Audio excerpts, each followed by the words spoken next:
Boom, bro. Boom. Just completely look at Breanna Stewart's face. She didn't recoil. She didn't fail. She took it in and started fighting. However, another person was seeing that video. And now she throwing up her hands. She's throwing up her hands like she ain't just damn me. Boom. Lead forward and assault Sophie Cunningham, bro. Dirty fucking play there. That was a dirty play. Someone far more powerful than a referee, a popular TikTok, or a Twitter timeline. Kathy Engelbert, the commissioner of the WNBA, has now viewed the video. She is also reportedly unhappy, according to claims from many people with knowledge of league operations, not even near. Because the league office was already opening a file as Breanna Stewart was raising her hands and acting as if nothing had happened. There are now rumors that Kathy Engelbert is actively thinking about suspending Breanna Stewart for 5 games. The New York Liberty's championship window won't be the only thing harmed by that suspension. As the 2025 season approaches, it will drastically alter the entire WNBA power structure. However, no one is connecting to this. One elbow isn't the only issue here. This is more than simply one Barclays Center preseason contest. This has to do with a pattern. This has to do with a message. This concerns whether the WNBA is at last prepared to safeguard its most important asset, not just on the court, but also in the boardroom, record books, and ratings. Before we discuss Kathy Engelbert, 5-game penalties, and the implications for the Liberty's dynasty aspirations, let's take a closer look at everything. We must return to the Barclays Center on Saturday afternoon, because the mainstream broadcast did not tell the whole story. The announcers were informal, and the cameras were wide. Additionally, the public was shown the intense physicality taking place on that court as though it were a typical WNBA game. It wasn't that fan footage, that uncut, unaltered sidewalk-level camera footage taken by a spectator at the Barclays Center. That's the video that went viral. That is the video that league officials are now viewing. Breanna Stewart's name is trending for all the wrong reasons because of that footage. This is a frame-by-frame breakdown of what transpired.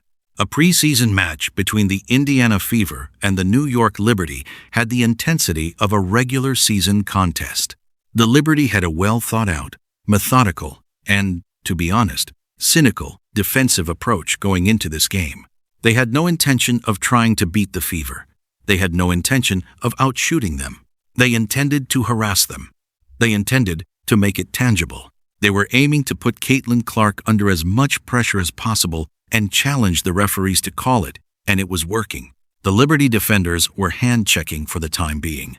They were packed. They were challenging the authorities to blow the whistle by clutching jersey fabric around the perimeter. And each and every time, the officials swallowed it. However, even the most forgiving referee in the building couldn't completely overlook the one really particular, biomechanically intentional moment when the brutality went too far. One of the top 5 players in the world, Breanna Stewart, is a 2-time WNBA champion and past MVP. She went straight into the path of Sophie Cunningham.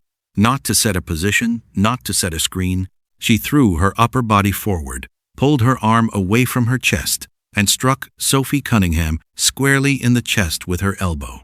This preseason, you will witness the most blatant display of basketball theatrics. Like Sophie Cunningham walking into a wall, she instantly raised her hands in the air and turned to face the referee as if she were the innocent participant. So this is a slow motion version of it. So as you guys can see here, just look at it. Boom, bro.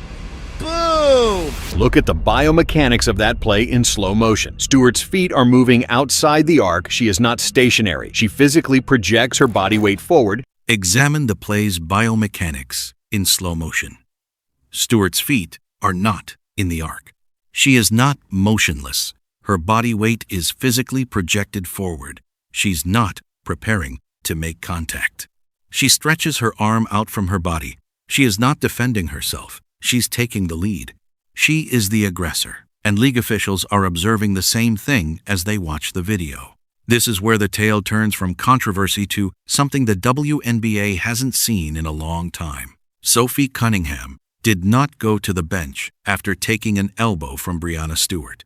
She avoided glancing at her coach. She didn't give the training crew a wave. Sophie Cunningham realized something in that moment that Breanna Stewart seemed to have forgotten. So, she straightened up, returned to her defensive stance, and spent the remainder of that basketball game making every single New York Liberty player extremely uncomfortable. 2 years ago, the Indiana Fever were a different team. You cannot intimidate this team. They are not a group that silently absorbs physicality. They are a team with an actual enforcer. He leaves her. Sophie ain't flopped. She immediately, Breanna Stewart, a big gal. Look, she ain't throw her hands up. Specifically, there was one sequence. The lane is driven by Caitlin Clark. A Liberty defender is rapidly approaching from the blind side, aiming for a forceful collision.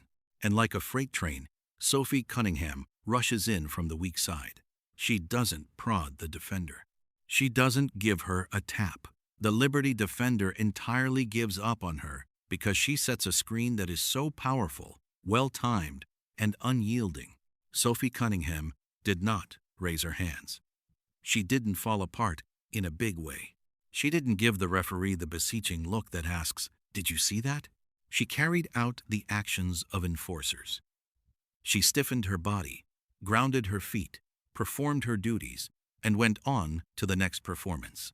That contrast, that striking, indisputable, side-by-side difference between the data that is making Kathy Engelbert's decision much easier is precisely on Saturday. Without knowing what was at stake on Saturday afternoon, it is impossible to completely comprehend the significance of the possible suspension news. So let's discuss what Sophie Cunningham actually means to this Indiana Hoosiers team, both statistically and culturally. After 9 months of MCL therapy, Sophie Cunningham is back. 9 months. If you have ever recovered from a severe knee injury, you are aware of how physically and psychologically taxing it is. The moments at 3 in the morning when you truly don't know if your knee will ever feel the same way again, the uncertainty and the setbacks. She returned. She agreed to a $665,000 one-year contract. She could have chosen a lighter role, an easier route, or more money elsewhere. Because she wanted to remain exactly where she was on Saturday afternoon at the Barclays Center, standing between Caitlin Clark and anyone who wanted to challenge her, she signed with the Fever. In a preseason game, 5 of 8 from the field, 13 points, and an 8 rating, all while recovering from a severe knee surgery and serving as the building's most physically intimidating screen setter. Not only did the Indiana Fever regain its enforcer on Saturday, every team on their schedule received a message in high definition, slow motion, and viral fan film. This season, you will have to deal with Sophie Cunningham if you touch Caitlin Clark. Sophie Cunningham is more than prepared to handle you based on her performance on Saturday. Let's now discuss the aspect of this narrative that is not covered by the mainstream basketball media. Do you really believe Kathy Engelbert was unaware of that? Let's discuss the particular reports that are currently coming to light. Engelbert is reportedly aggressively going over the video from Saturday's Fever Liberty game, according to several people with knowledge of league operations. According to these allegations, the league is using the phrase, taking the matter seriously internally. Taking the issue seriously is more than simply a publicity stunt, to use commissioner terminology. It's a declaration of procedure. It indicates that the video has undergone official evaluation. It indicates that the officials' reports have been removed. It indicates that a disciplinary decision is being actively developed and that the biomechanical breakdown of the play has been examined. 5 games are the exact number being circulated. Take a moment to consider that. Breanna Stewart has 5 games. To put things in perspective, the New York Liberty's 5-game suspension at the beginning of the 2025 regular season would be disastrous for their entire championship architecture, not just their win-loss record. The basketball reality of Breanna Stewart's ban is much more complicated than the Liberty losing their best player for 5 games. So, let's examine it. The New York Liberty's offensive scheme revolves around Breanna Stewart. Sabrina Ionescu's driving lanes are created by her spacing threat. She is the high post hub that causes the ball to move. The Liberty relies on her as their second unit anchor to keep leads. She serves as the franchise's functioning glue. The Liberty's starting 5 loses its mathematical identity without her on the floor. In opposition to Ionescu, teams can compress the paint. Everything on the periphery is switchable. They can eliminate the motion offense and challenge the Liberty to defeat them alone. The Liberty are more than just an inferior team when Breanna Stewart misses 5 games. This squad operates with a fully shattered plan and is structurally distinct. The layer that makes this even more significant is as follows. The Fever is not waiting for this suspension to end. They are constructing. They are changing. Sophie Cunningham was added back to full health. With a year of professional experience under her belt, Caitlin Clark is starting her second WNBA season. The game has clearly grown in every way, and the body has been specially prepared to handle the roughness of the WNBA. With each game Breanna Stewart attends in street clothes, the gap between the Indiana Fever and the New York Liberty, which was already narrowing going into 2025, grows considerably. This dimension, however, transcends basketball entirely.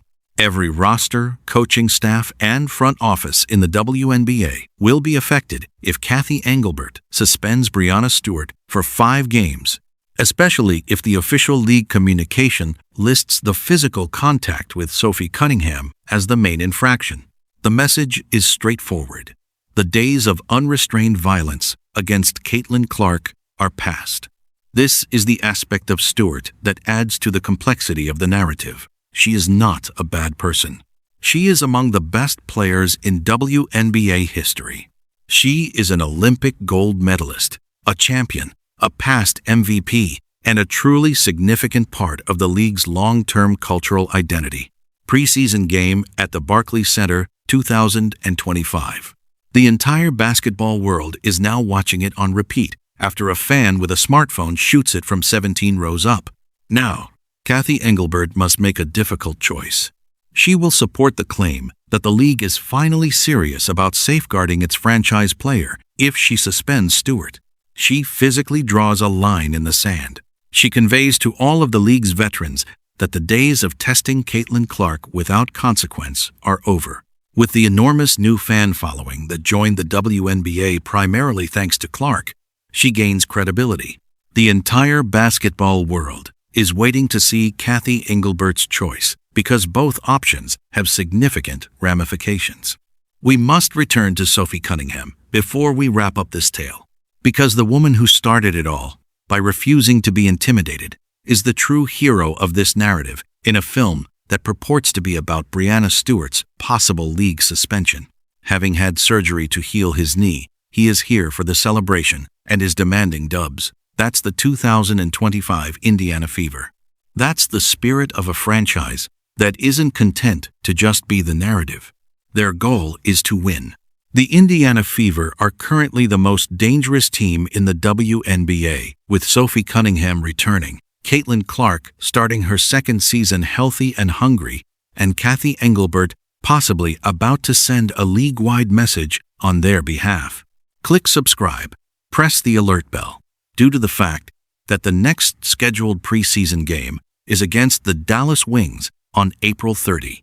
You just cannot miss what follows next after all that transpired at the Barclays Center this past weekend. The narrative is not finished. It's only the beginning.